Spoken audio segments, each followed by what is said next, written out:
Student, बहुत बहुत स्वागत है आप सभी का आपके अपने YouTube चैनल पर जिसका नाम है डिस्टेंस स्कॉलर। और डियर स्टूडेंट, आज मैं इस वीडियो में डिस्कस करने वाली हूँ सिक्किम ओपन बोर्ड जुलाई 2025 सेशन के सभी स्टूडेंट के उनके एग्जामिनेशन की गाइडलाइन। तो कल मैंने इस बोर्ड से इस सेशन से जुलाई 2025 से रिलेटेड क्लास 10th और 12th के एग्जामिनेशन की डेट शीट को पब्लिश कर दिया अपने चैनल पर। तो अगर आपको डेट शीट नहीं मिली है तो जाकर के आप उन वीडियोस को चेकआउट कर सकते हो। प्रैक्टिकल एंड असाइनमेंट की क्या गाइडलाइन है, कब से होने वाले हैं, कहां पर होने वाले हैं, कैसे होने वाले हैं, उसकी अपडेट भी मैंने अपने इसी चैनल पर डाल रखी है। उसकी लिंक भी आपको डिस्क्रिप्शन में मिल जाएगी। तो एग्जामिनेशन के लिए सारे वीडियोस को देखना जरूरी है, सारे स्टेप को फॉलो करना जरूरी है। चाहे असाइनमेंट हो गया, चाहे प्रैक्टिकल हो गया, चाहे मॉक टेस्ट हो गया, चाहे एग्जामिनेशन गाइडलाइन हो गया, चाहे डेट शीट हो गया, टाइमिंग हो गया, हर एक चीज को बड़े ही ध्यान तरीके से देखना है, समझना है। जो कि हमारा जो चैनल है आपको यहाँ पर सारे अपडेट टाइम पर एकदम दिए जा रहा है। ठीक है, तो आज की वीडियो का जो टॉपिक है वो है एग्जामिनेशन का गाइडलाइन। क्योंकि ये जो एग्जामिनेशन है पूरा हाइब्रिड मोड पर होता है, ऑनलाइन प्लेटफॉर्म पर होता है। तो कई सारे टेक्निकल रीजन से आपका जो एग्जामिनेशन है वो लैक हो सकता है, छूट सकता है। तो उन सारी चीजों को हम यहाँ समझेंगे कि एग्जामिनेशन के लिए हमें क्या क्या चीजें पहले से प्रिपेयर करके रखनी होगी। तो सबसे पहले आपको अपनी स्क्रीन पे दिख रहा होगा जो पहला यहाँ पर डिस्कशन है, पहला जो पॉइंट है, एग्जामिनेशन फॉर सीनियर सेकेंडरी और secondary courses will be held in hybrid mode. किस मोड पर होगा? हाइब्रिड मोड पर, ऑनलाइन ऑफलाइन प्लेटफॉर्म पर ये आपका एग्जामिनेशन जो है होने वाला है। एमसीक्यूज हमें उस एग्जामिनेशन में देखने को मिलेंगे। ठीक है, एमसीक्यूज मल्टीपल चॉइस क्वेश्चन, जिसका एक क्वेश्चन आपको वहां पे दिया रहेगा, जिसके लिए चार ऑप्शन दिए रहेंगे। जो भी करेक्ट ऑप्शन होगा उसको वहां पर आपको जस्ट टिक डाउन करना है अच्छे नंबर के लिए, 1 मार्क्स के लिए। ठीक है, दूसरा जो हमें वहां पे देखने को मिलेगा डिस्क्रिप्टिव काइंड ऑफ क्वेश्चन देखने को मिलेगा। ठीक है, long, short, very long, very short type of question, descriptive question देखने को मिलेगा। तो पहला हो गया एमसीक्यू और दूसरा सेक्शन में क्या देखने को मिलेगा? Descriptive question. ठीक है, टोटल टाइमिंग की बात की जाए तो 3 आवर्स हमको वहां पे मिलने वाले हैं। कितने? पूरे के पूरे 3 घंटे हमको वहां पे मिलने वाले हैं। चाहे आप 10th में हो चाहे 12th हो, आपको इस फाइनल एग्जामिनेशन को अटेम्प्ट करने के लिए 3 घंटे मिलने वाले हैं। दूसरा यहाँ पे सीनियर सेकेंडरी और सेकेंडरी के लिए टाइमिंग दी गई है, जैसा कि मैंने अपने कल ही वीडियो में जारी किया था डेट शीट, तो आपको वो टाइमिंग एंड डेट वगैरह वहां पे देखने को मिल जाएंगे। तो ये यहाँ पर क्लियर हो गया। आगे बढ़ते हैं और सेकेंड पॉइंट को देखते हैं। ठीक है, तो सेकंड पॉइंट भी आपका जो है वो पूरा टाइमिंग से रिलेटेड है कि सेकंड और थर्ड पॉइंट दोनों ही कह लीजिए जो टाइमिंग से रिलेटेड है कि जो आपका 10th फॉलो का एग्जामिनेशन कब से होना है, क्या टाइमिंग रहेगी, 9 बजे से या 12 बजे से, और 12th फॉलो का टाइमिंग क्या रहने वाला है। तो ये सारी चीजें आपको यहाँ पे देखने को मिल रही है अभी तक 3 पॉइंट्स में। आगे बढ़ते हैं और चौथे पॉइंट्स पे एक बार नजर डालते हैं क्या लिखा है। ओके, तो यहाँ पे लिखा है you will need a smart device gadget for appearing in the examination, for example desktop और लैपटॉप और smart mobile phone with camera. ठीक है, तो आपका जो एग्जामिनेशन है वो हाइब्रिड मोड पर हो रहा है और इसको परफॉर्म करने के लिए आपको एक वेल कंडीशन गैजेट चाहिए होगा, डिवाइस चाहिए होगा, और फुल्ली इंटरनेट से जो कनेक्टेड हो सके और उसका जो कैमरा भी हो वो भी वेल वर्किंग कंडीशन में हो। तो ये तरीके का डिवाइस आपको चाहिए होगा। डिवाइस कह लो, आप लैपटॉप भी यूज कर सकते हो, वहां पर डेस्कटॉप भी यूज कर सकते हो, पीसी भी यूज कर सकते हो, लैपटॉप भी यूज कर सकते हो, स्मार्टफोन भी यूज कर सकते हो और टैब भी यूज कर सकते हो। बट कंडीशन ये है कि उसका कैमरा अच्छा होना चाहिए, उसमें जो वाईफाई कनेक्शन है वो स्ट्रॉन्ग तरीके से आना चाहिए, या फिर अगर आपने अलग से वाईफाई कनेक्शन लगा रखा है तो उसका कनेक्शन भी चेक कर लीजिएगा कि उसमें ठीक तरीके से लाइटिंग और कैमरा और वाईफाई कनेक्ट हो पा रहा है या नहीं। और इनइंटरप्टेड सर्विस होनी चाहिए, चाहे इलेक्ट्रिसिटी कह लो, इलेक्ट्रिसिटी बैकअप होना चाहिए, विच मीन्स कि आपका मोबाइल फुली चार्ज होना चाहिए, उसमें इलेक्ट्रिसिटी पावर सप्लाई और इंटरनेट कनेक्शन आना चाहिए, और आप जहां पे एग्जाम दे रहे हो उस घर में भी आपका पावर कनेक्शन अच्छे तरीके से आना चाहिए। ठीक है, आगे बढ़ते और देखते हैं क्या दिया है। The mock test and basic examination will be held on the following link. तो यहाँ पर 2 चीजें हैं, ध्यान दीजिएगा। आपको पता है कि बॉसिक एग्जामिनेशन मतलब फाइनल एग्जामिनेशन की बातचीत चल रही है, जो कि आपका होगा ही 4, 5, 6 तारीख से। ठीक है, तो उसके लिए यहाँ पे एक लिंक प्रेस्क्राइब की गई है, लिंक मेंशन किया गया है, जो कि आपको यहाँ पे देखने को मिल रहा है। अब ये लिंक आपको मिलेगा कहाँ से? तो आपने जिस भी स्टडी सेंटर से, जिस भी काउंसलर से, जिस भी एडमिशन पर्सन से अपने एडमिशन लिया है, काउंसलिंग कराई है, एडमिशन लिया है और आगे आपने प्रोसेस कराया है, उनसे आप ये एग्जामिनेशन लिंक के लिए डिमांड कर सकते हो, और इसी एक लिंक से आपका एग्जामिनेशन ओपन होगा। इस बात का ध्यान रखना, एक और टर्म यहाँ पे यूज हुआ है, दैट इज मॉक टेस्ट। अब ये मॉक टेस्ट क्या है? मॉक टेस्ट आप सभी को देना मैंडेटरी है, लाइक असाइनमेंट, जैसे असाइनमेंट देना मैंडेटरी है वैसे ही मॉक टेस्ट भी हर एक बच्चे को देना मैंडेटरी है। और मॉक टेस्ट के लिए भी सेम लिंक है क्योंकि आपको अपने स्टडी सेंटर से ही कनेक्ट करके मिलने वाला है। तो एग्जामिनेशन से पहले मॉक टेस्ट होना है। मॉक टेस्ट के बारे में थोड़ी सी डिटेल नीचे दी गई है, उसको भी देखेंगे अभी हम। In order to give mock test or examination, you will have to enter your registration number, enrollment number and DOV, ठीक है। तो आपको जो मॉक टेस्ट की लिंक दिया है उसको जब आप ओपन करोगे तो उसमें चाहिए क्या होगा? उसमें चाहिए होगा आपका रजिस्ट्रेशन नंबर या इनरोलमेंट नंबर, दोनों एक ही चीज होती है। रोल नंबर कह लो, रजिस्ट्रेशन नंबर कह लो, इनरोलमेंट नंबर कह लो, ये तीनों एक ही टर्म है जो कि आपको आगे कहीं एडमिशन जब लेते हो तो इसी की जरूरत आपको पड़ती है। और यहाँ पे भी इस एग्जामिनेशन को देने के लिए इसी एक चीज की जरूरत पड़ रही है। ये कौन देगा? ये भी देगा आपका स्टडी सेंटर। फिर DOV, डेट ऑफ बर्थ, और फॉर्मेट क्या होना चाहिए? कई बच्चे वहां पे फिलअप तो करते हैं चीजें बट गलत फॉर्मेट में फिलअप करते हैं जिससे उनका एग्जाम भी ओपन अप नहीं हो पाता है और ये आपका मॉक टेस्ट भी ओपन नहीं हो पाता है। आपको वहां पे डेट पहले मेंशन करना है, ओके, एंड देन अपना मंथ मेंशन करना है एंड देन ईयर मेंशन करना है। और इसके बीच कोई स्पेस नहीं दिख रहा है आपको, कोई स्लैश नहीं दिख रहा है, कोई ब्रैकेट, कुछ भी ऐसा नहीं दिख रहा है। तो आपको सिर्फ इसी एक फॉर्मेट में वहां पे अपना DOV एंटर करना है, ठीक है। आगे बढ़ते हैं और मॉक टेस्ट के बारे में थोड़ा सा यहाँ पे और इन्फॉर्मेशन उसको देख लेते हैं। You are advise to appear in the mock test to develop your comfort level to take the current examination.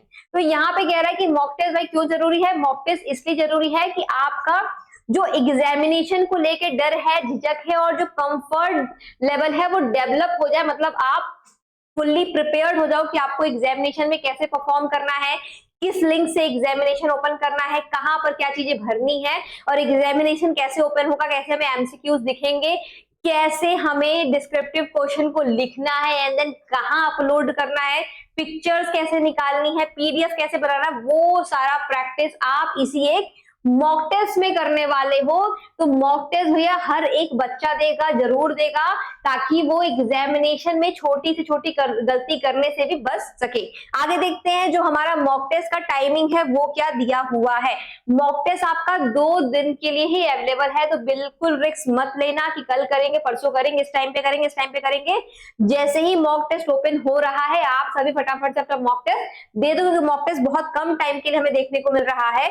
ये स्टार्ट हो रहा है 2 दिनों के लिए और स्टार्ट हो रहा है 3 और 4 जुलाई के लिए, केवल और केवल।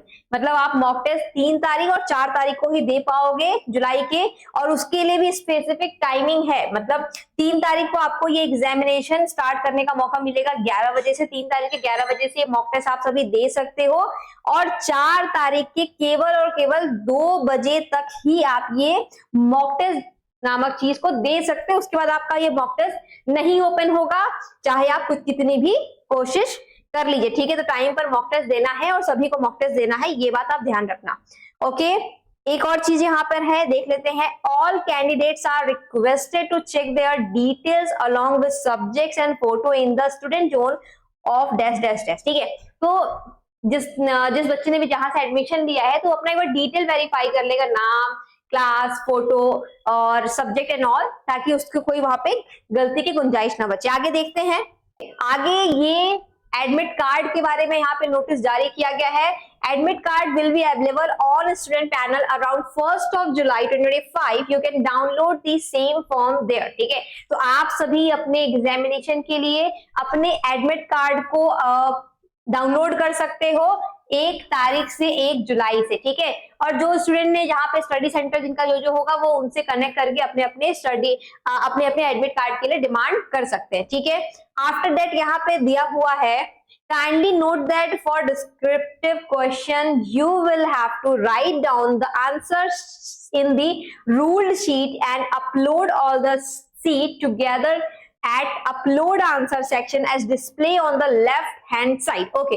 तो यहाँ पे एक बड़ा इंटरेस्टिंग पॉइंट है जिसको जानना आपको बेहद जरूरी है, वो ये है कि जो डिस्क्रिप्टिव क्वेश्चन जिसको आप पेजेस पे लिखोगे उसको आपको केवल और केवल A4 साइज के रूल्ड वाले पेज पे ही लिखना है। तो आप मार्केट से जा करके खरीद लेना A4 शीट्स, कैसी A4 शीट? जो रूल्ड हो, प्लेन बिल्कुल ना हो, एक साइड प्लेन एक साइड ब्लैंक, वैसी भी नहीं चलेगी, रूल्ड होनी चाहिए। उस पर ही आपको अपना ये डिस्क्रिप्टिव क्वेश्चंस के आंसर राइट डाउन करने हैं, आंसर लिखने हैं, जो कि ओके करना है। और इसके बाद कह रहा है कि सारे सीट्स की पिक्चर्स आपको अपलोड करनी है।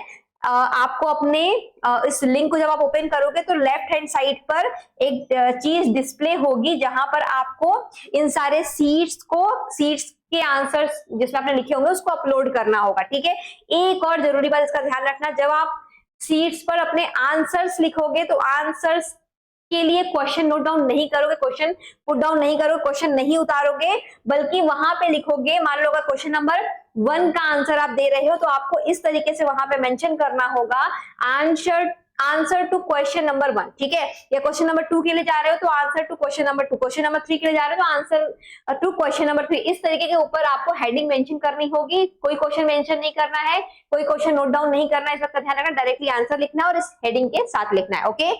आफ्टर दैट आपको उन सारे पेजेस के जेपीजी में कन्वर्ट करके करोगे अपलोड वहां पर, या फिर पीडीएफ में, मतलब एक साथ सारे क्वेश्चन के आंसर का जब आपने लिख लिया तो उसका पीडीएफ एक क्रिएट कर लिया और उसको वहां पर अपलोड कर दिया, सबमिट कर दिया, या जेपीजी मतलब इमेजेस के ही पिक्चर्स निकाल करके उसको आप सबमिट कर लिया। तो ये सारा आपके ऊपर है कि आप कैसे करना चाहते हो, जेपीजी में कन्वर्ट करना चाहते हो या फिर आप पीडीएफ में रखना चाहते हो, ये अप टू यू, आपके ऊपर है। आफ्टर दैट यहाँ पे मेंशन है यहाँ पे, after uploading the answers and completing your paper you must click on save and submit tab for final submission of your paper. और जब एक बारी आपके सारे डिस्क्रिप्टिव क्वेश्चन खत्म हो जाए, एमसीक्यूज खत्म हो जाए, आप पीडीएफ प्रिपेयर कर लो, आप जेपीजी प्रिपेयर कर लो और उसको आपको लोड भी कर लो, तो उसके बाद आपको क्या करना है, और आपको क्लिक करना है सेव एंड सबमिट टैब पर। एक बटन होगा सेव एंड सबमिट करके आप दिख जाएगा आपको, जब आप मॉक टेस्ट प्रिपेयर करोगे तो वहां पर भी ये चीजें दिख जाएंगी। तो आपको सेव एंड सबमिट टैब पर क्लिक करना है, तब जाकर के ये आपका पेपर फाइनली सबमिट हो जाएगा, पेपर ओवर हो जाएगा और आप अपनी जगह से फिर उठ सकते हो, ठीक है। एक और चीज है, review everything thoroughly before submitting your paper as paper once submitted can not be overturn, ठीक है। तो ये कह रहा है कि एक बारी सबमिट करने से पहले पूरे पेपर को रिव्यू कर लो, चेकआउट कर लो कि कोई क्वेश्चन छूट तो नहीं रहा है, कोई एमसीक्यू हमसे रह तो नहीं गया, कोई एमसीक्यू हमने गलत तो नहीं कर रखा है। तो अगर आपको थोड़ा सा भी डाउट है तो रिव्यू करके फिर से उसको वापस करेक्शन कर लो, क्योंकि अगर एक बार आपने सेव एंड सबमिट बटन पर, सेव एंड सबमिट टैब पर क्लिक कर दिया तो वापस उसको रीचेक करने का आपके पास कोई ऑप्शन नहीं होगा। पेपर आप वहां पे सबमिट करा लोगे और फिर वो जो आपने लिखा होगा, जो किया होगा, उस पे ही उसकी मार्किंग होने वाली है। तो ये था पूरा का पूरा गाइडलाइन आपके एग्जामिनेशन से रिलेटेड। अभी हम देखेंगे कुछ डूज एंड डोंट्स जो कि आपको जानना बेहद जरूरी है अपने एग्जामिनेशन के लिए। तो यहाँ पर कुछ इंस्ट्रक्शन दिए गए हैं बच्चों के लिए, स्टूडेंट के लिए, क्योंकि आपका एग्जामिनेशन हाइब्रिड मोड पर है।